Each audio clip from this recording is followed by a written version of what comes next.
Salutations, chers amis. Aujourd'hui, nous allons parler d'un sujet d'une importance vitale, la parole de Dieu. Les Écritures sont le principal moyen par lequel Dieu communique avec nous.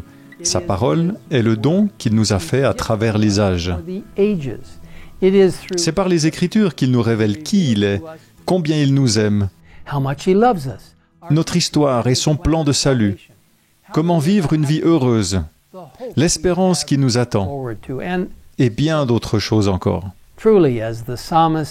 Comme l'a dit le psalmiste dans le psaume 119 au verset 105, « Ta parole est une lampe à mes pieds et une lumière sur mon sentier. »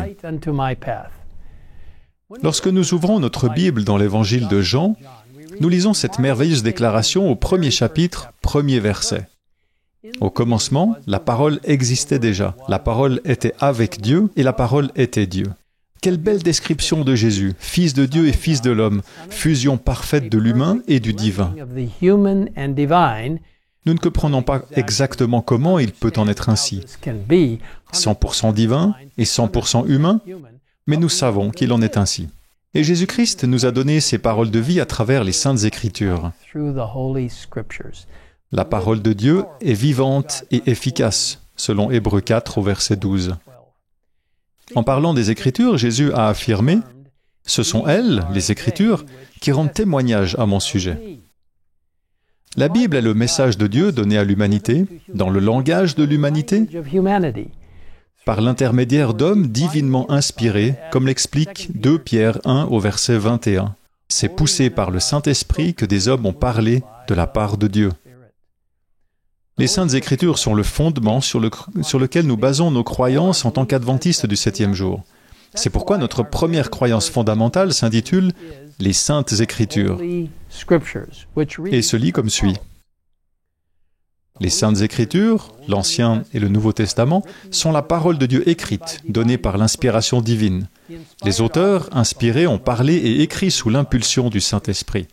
Dans cette parole, Dieu a confié à l'humanité la connaissance nécessaire au salut. Les Saintes Écritures constituent la révélation suprême, souveraine et infaillible de sa volonté. Elles sont la norme du caractère, le critère de l'expérience, le révélateur irrévocable des doctrines et le récit digne de confiance des interventions de Dieu dans l'histoire. De nombreux textes affirment la beauté et la puissance des Écritures.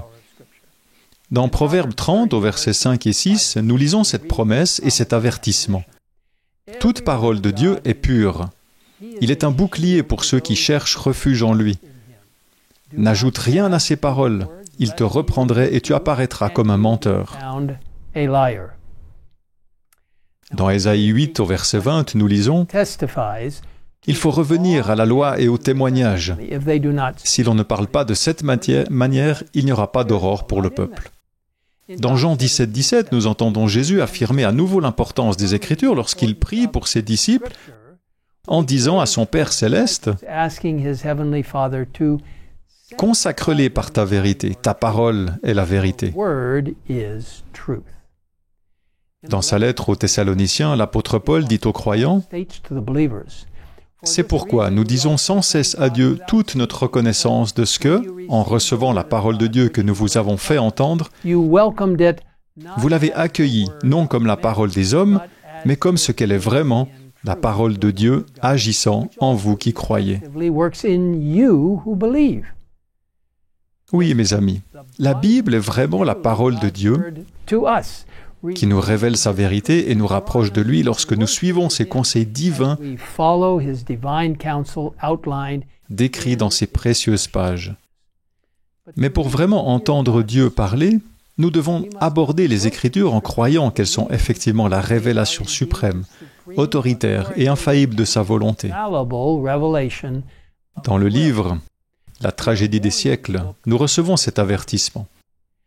Le plus clairement révélés dans les Écritures ont été mis en doute par des savants qui, s'attribuant une grande sagesse, enseignent que les Écritures ont un sens mystique, secret, spirituel, qui ne paraît pas dans les termes employés. Ces hommes sont de faux docteurs. C'est à eux que Jésus dit, « Vous ne comprenez ni les Écritures, ni la puissance de Dieu. » Là où il n'y a ni figure, ni symbole, il faut donner aux termes de la Bible leur sens le plus évident. Si quelqu'un veut faire sa volonté, de Dieu,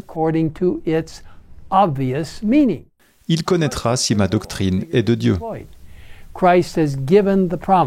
Si l'on voulait attribuer aux paroles de l'Écriture leur sens propre, s'il n'y avait pas de faux docteurs pour égarer et troubler les esprits, il s'accomplirait sur la terre une œuvre qui réjouirait les anges et grâce à laquelle des milliers de brebis qui errent maintenant dans les ténèbres seraient introduites dans le céleste bercail.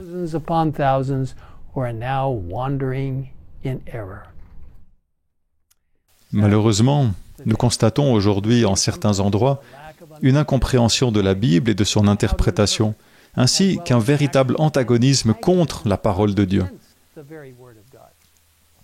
Cependant, l'Église adventiste du 7e jour croit en l'authenticité et en l'autorité de la parole de Dieu, la Sainte Bible, qui doit s'appliquer à tous les êtres humains, partout et pour toujours. Comme l'indiquent les documents officiellement votés ou le document « Méthode d'étude de la Bible », l'Église n'accepte que la méthode biblico-historique ou historico-grammaticale d'interprétation des Écritures. Elle permet à la Bible de s'interpréter par elle-même, ligne par ligne, verset par verset, précepte par précepte, par la puissance du Saint-Esprit.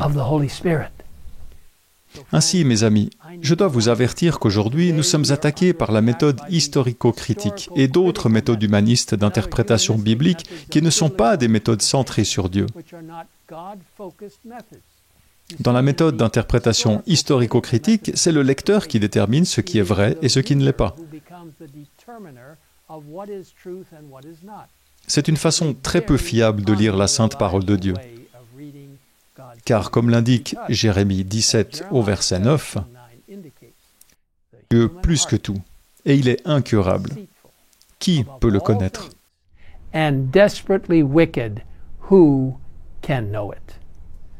Je vous exhorte à laisser le Saint-Esprit vous guider dans votre compréhension des Écritures. N'utilisez que l'approche historiciste lorsque vous examinez les prophéties bibliques. Non pas les méthodes prétéristes, futuristes ou historico-critiques, mais la méthode historico-biblique pour comprendre la parole de Dieu. Dans le livre Dons spirituels, au volume 3, nous lisons « Dieu a donné suffisamment de preuves pour que l'on puisse fonder sa foi, si l'on veut croire. Dans les derniers jours, la terre sera presque dépourvue de foi véritable. Au moindre prétexte, la parole de Dieu sera considérée comme non fiable, tandis que les raisonnements humains seront acceptés, même s'ils sont contraires aux faits évidents des Écritures. » Mes chers frères et sœurs, ne vous laissez pas influencer par ceux qui, à l'intérieur ou à l'extérieur de l'Église, ignorent, dénigrent ou déprécient la parole de Dieu. En tant qu'adventistes du 7e jour, nous nous appuyons fermement sur une compréhension et une acceptation claire de toute la parole de Dieu telle qu'elle est écrite. Je vous encourage à passer du temps avec Dieu, dans sa parole, chaque jour, en mettant de côté toute idée préconçue et en demandant au Saint-Esprit de vous guider. Vous serez richement récompensés. Et maintenant, prions ensemble. Père Céleste, merci de nous avoir donné les précieuses saintes Écritures, la parole de Dieu, la Bible. Merci parce que ces mots précieux, en tant que paroles écrites, représentent Jésus, la parole vivante. Bénis chacun d'entre nous lorsque nous étudions et lisons ces précieuses instructions, en comprenant que nous devons permettre à la Bible de s'interpréter elle-même par la puissance du Saint-Esprit, sans imposer nos idées préconçues à la Bible pour lui faire dire ce qu'elle ne dit pas.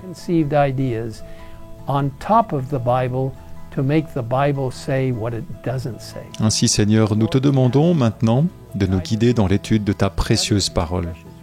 Merci de nous avoir écoutés et merci de nous avoir donné la parole de Dieu, la Bible.